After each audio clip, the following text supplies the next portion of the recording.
సంగారెడ్డి జిల్లాలో గత 4 రోజులుగా కురుస్తున్న వర్షాలకి పలు కాలనీలు జల దిగ్బంధంలో ఉన్నాయి.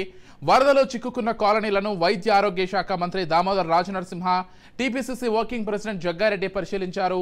వరద నీరులో నడుచుకుంటూ వెళ్లి బాధితులను వివరాలు అడిగి తెలుసుకున్నారు.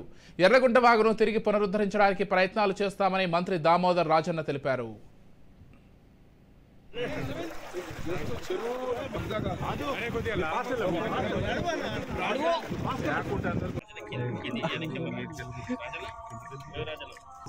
ఒకటే ఫ్రేమ్ చేస్తున్నాను ఉట్టికి రావాలి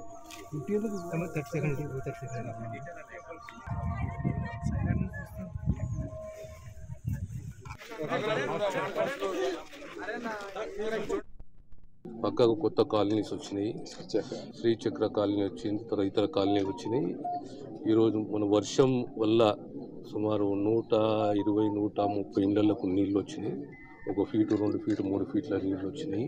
దీనికి భవిష్యత్తులో ఇలా జరగకుండా ఈరోజు పర్సనల్గా ఇన్స్పెక్షన్ చేసి భవిష్యత్తులో ఇలా మళ్ళీ ఇబ్బందులు ప్రజలకు కాలనీ వాసులకు కలగకుండా చర్యలు తీసుకుంటుంది ప్రభుత్వం. ముఖ్యంగా ఒక ఓపెన్ డ్రైన్ కావాలి. ఇక్కడ ఇది చంద్రయ్య కుంట ఉంది కదా, ఆ కుంట కనెక్టివిటీ చేసుకుంటూ ఓపెన్ డ్రైన్ కావాలి.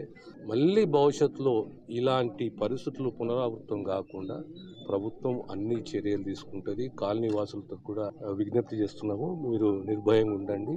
ప్రభుత్వ బాధ్యత. మా స్థానిక మాజీ శాసనసభ్యులు జగ్గారెడ్డి గారు, నేను ఈ కాలనీని సందర్శించడం జరిగింది.